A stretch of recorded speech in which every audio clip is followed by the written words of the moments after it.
Yang kalian lihat ini namanya Mami Desi, salah satu teman kelasku yang paling eksis dan hobi fotografi. Sayangnya, setiap kali mengambil gambar, dia selalu lupa menyalakan kamera. Tapi nggak apa-apa, meski begitu dia adalah orang yang paling tepat waktu loh. Sedangkan yang satu ini, sobat terdekatku, Mandala. Meski namanya berarti adalah sebuah daerah, tapi kelakuannya meresahkan masyarakat di daerah ini. Meski begitu, tidak seperti kebanyakan lelaki, dia orang yang selalu menepati janjinya. Sini. Oh iya. Baru kabar? Baru ada tak? Tertawa cepet deh. Oh, itu dia. Nah, kalau yang ini biasa disapa dengan Mamski Anita. Oh, katanya dia adalah Mamski dari segala mama yang ada di semesta ini. Hehehe, enggak kok. Hai. Sini. Hai. Hey. Hai. Kabar? Hai. Ronald mana Ronald? Kayaknya dari belakang. Oh, itu sudah. Sudah. Kamu tunggu di Iya, tunggu di sini.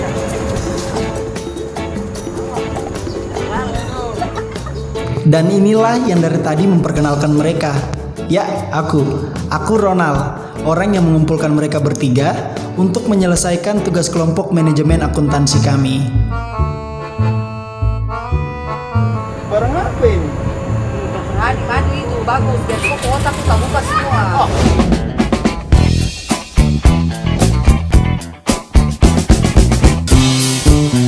Clover honey, honey with bee pollen.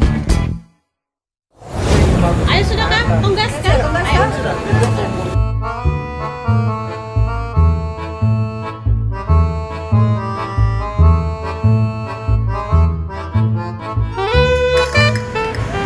Kita tahu gajinya di bawah saat sangat jam 7 pagi, jam 12 siang.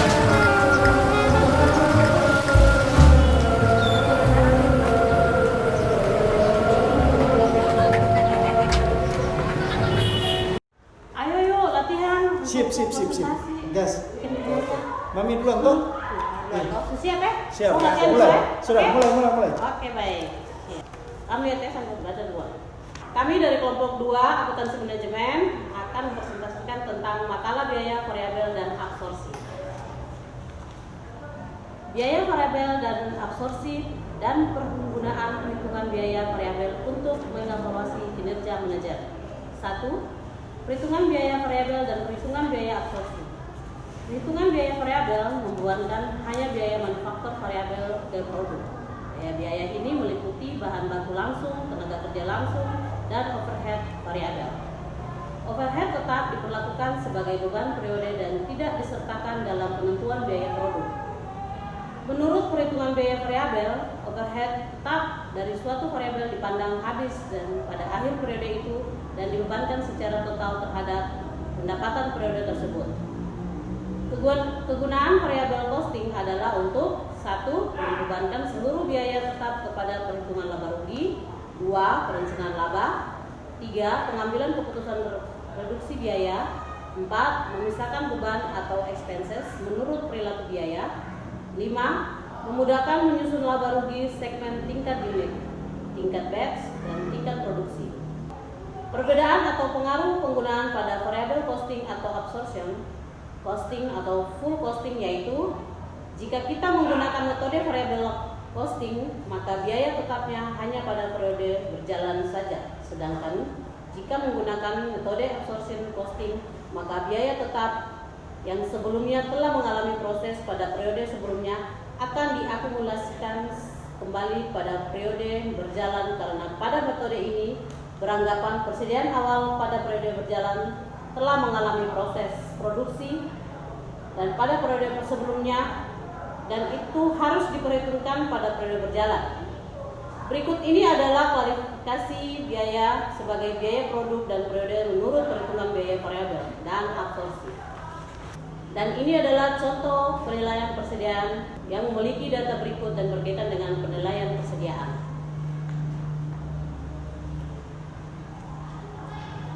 Perhitungan biaya variabel hanya menginventarisasi biaya manufaktur variabel sehingga biaya setiap unit produk parsial adalah $200.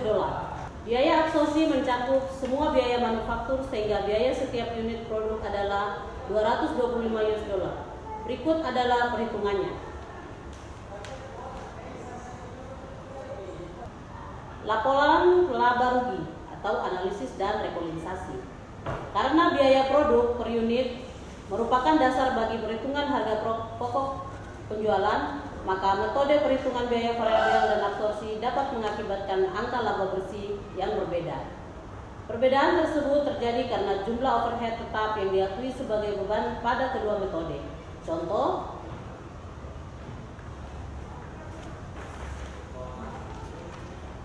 laba perhitungan biaya absorpsi lebih tinggi $50 dibandingkan laba perhitungan biaya variabel. Hal ini karena adanya sebagian dari overhead tetap periode tersebut yang masuk ke dalam persediaan apabila perhitungan biaya absorpsi digunakan. Penjualan, beban pemasaran, dan beban administrasi selalu sama. Hubungan antara produksi, penjualan, dan laba.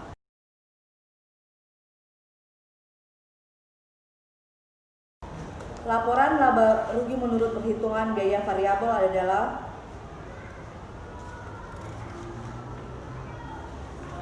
laporan laba rugi perhitungan biaya absorpsi.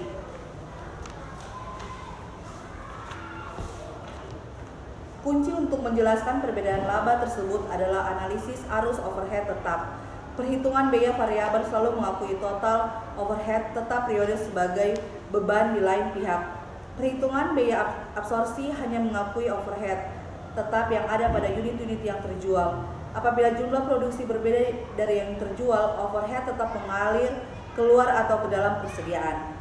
Apabila jumlah overhead tetap dalam persediaan meningkat, maka laba perhitungan menurut biaya absorpsi lebih besar daripada laba menurut perhitungan biaya variabel dengan menghitungkan kenaikan bersih. Perubahan dalam overhead tetap dalam persediaan adalah tetap sama dengan selisih antara kedua laba. Selisih antara laba bersih menurut perhitungan biaya absorpsi dan perhitungan biaya variabel dapat dinyatakan sebagai laba menurut perhitungan biaya absorpsi kurang laba menurut biaya variabel sama tarif overhead tetap kali unit yang diproduksi kurang unit yang terjual. Contoh rekonsiliasi perhitungan biaya variabel dan absorpsi adalah perlakuan overhead tetap pada perhitungan biaya absorpsi. Menurut perhitungan biaya absorpsi, overhead tetap dibebankan ke unit yang diproduksi. Hal ini menciptakan dua masalah. Pertama, bagaimana kita mengkonversi overhead pabrik yang dibebankan berdasarkan jam tenaga kerja langsung atau jam mesin terhadap overhead pabrik yang ditetapkan untuk unit-unit yang diproduksi. Kedua, apa yang dilakukan overhead pabrik yang aktual tidak sama dengan overhead pabrik yang dibebankan. Masalah pertama dapat diatasi dengan mudah. Misalnya overhead pabrik ditetapkan atas dasar jam tenaga kerja langsung dibutuhkan 0,25 jam tenaga kerja langsung untuk memproduksi satu unit. Tarif overhead pabrik tetap adalah 12 jam tenaga kerja langsung, maka overhead tetap per unit adalah $3 atau 0,25 kali 12 jam. Solusi untuk masalah kedua, kita harus menghitung overhead tetap yang ditetapkan dan membebankannya pada unit yang diproduksi. Apabila kelebihan atau kekurangan overhead yang ditetapkan tidak material, maka akan ditutup dalam harga pokok penjualan. Apabila jumlah yang ditetapkan terlalu tinggi atau terlalu rendah, itu material, maka kelebihan dan keuntungan tersebut dialokasikan di antara barang dalam proses, barang jadi, dan harga pokok penjualan. Perhitungan biaya variabel dan evaluasi kinerja manajer. Secara umum, apabila kinerja laba diharapkan untuk mencerminkan kinerja manajerial, maka manajer berhak untuk mengharapkan berlakunya hal-hal berikut. 1. Ketika pendapatan penjualan meningkat dari satu periode ke periode berikutnya, sementara faktor-faktor lainnya tetap, maka laba akan meningkat. 2. Ketika pendapatan penjualan menurun dari satu periode ke periode berikutnya, sementara faktor-faktor lainnya tetap, maka laba akan menurun. 3. ketika pendapatan penjualan tidak berubah dari satu periode ke periode berikutnya, sementara faktor-faktor lainnya, maka laba akan tidak berubah. Laba menurut perhitungan biaya variabel selalu mengikuti hubungan antara penjualan dengan laba. Contoh pada Myers, memiliki data operasi selama 2 tahun adalah sebagai berikut. Biaya produk menurut perhitungan biaya variabel adalah $10 per unit ke 2 tahun. Sedangkan menurut perhitungan biaya absorpsi, $20 per unit tahun 2005, 10 plus $100 per 10.000, dan $30 per unit tahun 2006, 10 plus $100 per 5.000. Penjualan meningkat dari 5.000 menjadi 10.000 unit, biaya tetap. Biaya manufaktur variabel per unit dan harga jual per unit sama untuk kedua periode. Laporan laba rugi adalah sebagai berikut. Menurut perhitungan biaya variabel, laba meningkat sebesar $75, sedangkan menurut perhitungan biaya absorpsi, laba bersih turun $25. Meski penjualan meningkat, hal ini berarti bahwa perhitungan biaya variabel yang mampu menunjukkan kenaikan laba sehubungan dengan perbaikan kinerja penjualan. Metode pengambilan keputusan. 1. Elementary metode atau metode dasar. Metode pendekatan ini sangat simpel dan membutuhkan perhitungan untuk mendukung analisis. Metode ini sesuai untuk keadaan di mana masalah hanya diselesaikan oleh satu orang saja. Alternatif yang terbatas dan ada karakter yang unik di lingkungan pembuatan keputusan. 2. MAUT, Multi Attribute Utility Theory. Metode ini menggunakan skala prioritas antara 0 per 1 untuk membantu dalam pembuatan keputusan di organisasi. Hasil dari prioritas ini itu dapat digunakan sebagai pembuat keputusan. 3. SMART, Simple Multi Attribute Rating Technique. Metode pengambilan keputusan ini menggunakan fungsi nilai yang dihitung secara matematis. Adanya skala penilaian yang telah diketahui oleh banyak orang. 4. Basic Multi Criteria Decision Analysis, atau disebut MCDA. MCDA umumnya mempunyai masalah yang memiliki salah satu dari sejumlah alternatif. Alternatif tersebut didasarkan pada seberapa baik dalam penilaian hal yang dipilih. Kriteria dan nilai atau skornya dibuat oleh si pembuat keputusan. Setelah memberikan penilaian terhadap alternatif, dijumlahkan sesuai masing-masing kriteria dan kemudian diurutkan sesuai jumlah skor. Urutan hasil yang telah didapatkan oleh pembuat keputusan adalah hasil keputusan. 5. NGT, Nominal Growth Technique. NGT adalah suatu metode untuk mencapai konsensus dalam suatu kelompok dalam membuat keputusan. Teknik ini mengumpulkan ide-ide dari tiap peserta atau organisasi, kemudian memberikan voting dan ranking terhadap ide-ide yang mereka pilih. Ide yang dipilih adalah ide yang paling banyak skornya, yang berarti merupakan konsensus bersama. Jenis-jenis keputusan khusus. 1. Keputusan membuat atau membeli dari supplier luar. Umumnya sebuah perusahaan manufaktur membeli bahan baku dan kemudian memprosesnya menjadi produk jadi. Artinya kegiatan utama perusahaan manufaktur memang membuat suatu jenis produk tertentu, tetapi ada kalanya perusahaan manufaktur dihadapkan pada suatu pilihan untuk membuat sendiri produknya, seperti semula atau membelinya dari pihak lain. Pilihan membeli dari pihak lain muncul karena beberapa sebab, misalnya karena harga beli dari perusahaan lain lebih murah, kapasitas produksi perusahaan sulit ditambah, dan sebagainya. Jika kondisi seperti itu dihadapi, maka perusahaan dapat menggunakan analisis biaya diferensial sebagai metode untuk menyelesaikan masalah tersebut. 2. Menerima atau menolak pesanan khusus. Pesanan khusus special order merupakan pesanan di luar penjualan normal. Biasanya dijual dengan harga yang lebih rendah dari harga jual normal. Keputusan harga jual produk jasa dalam jangka panjang harus mempertimbangkan kos penuh. Tapi dalam jangka pendek masih ada sisa kapasitas.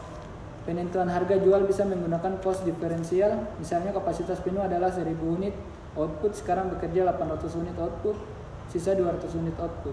Diproduksi kemudian dijual dengan harga di bawah harga pasar, atau produksi 800 unit dijual 700 unit, maka sisa 100 unit dijual dengan harga khusus.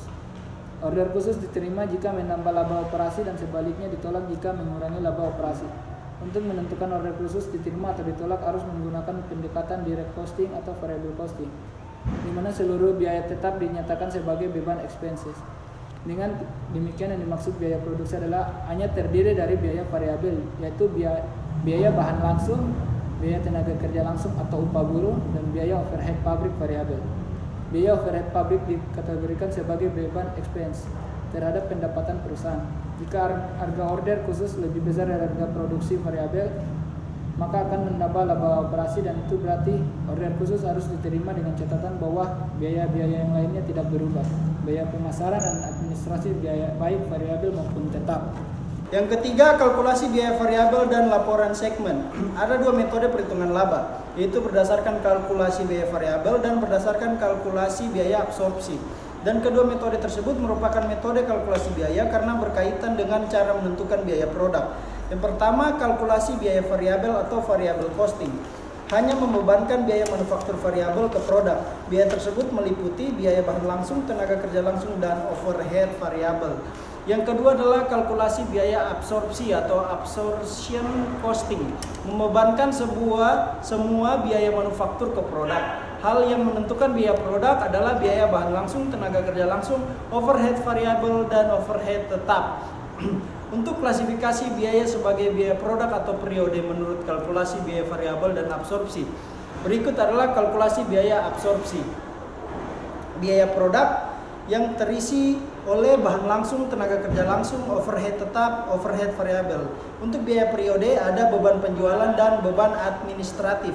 Untuk kalkulasi biaya variabel ada biaya produk berupa bahan langsung, tenaga kerja langsung, overhead variabel, dan untuk biaya periodenya ada berupa overhead tetap, beban penjualan, dan beban administratif. Metode kalkulasi biaya produk yang berbeda akan mempengaruhi nilai barang yang tersimpan dalam persediaan. Sebagai contoh, untuk menunjukkan secara jelas cara penilaian persediaan dan laporan laba rugi menurut biaya variabel dan absorpsi, berikut adalah tabelnya.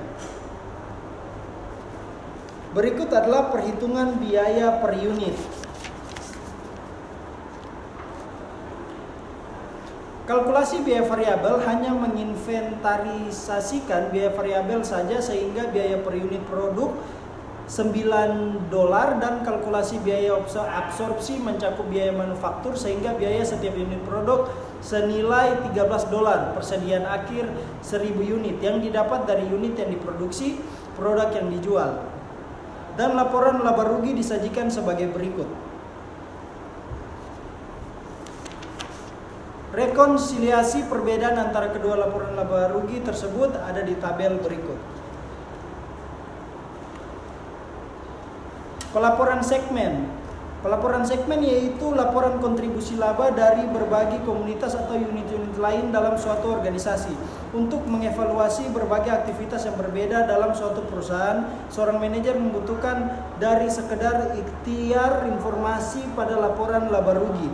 Tetapi diharapkan manajer mengetahui profitabilitas berbagai segmen dalam perusahaan agar mampu mengevaluasi dan membuat keputusan yang berkelanjutan di setiap segmen. Arti segmen di sini adalah entitas yang berorientasi laba dalam organisasi. Pelaporan segmen atau dasar kalkulasi biaya variabel. Laporan laba rugi segmen menggunakan kalkulasi biaya variabel. Memiliki satu keistimewaan di samping laporan laba rugi kalkulasi biaya variabel yang telah disajikan sebelumnya.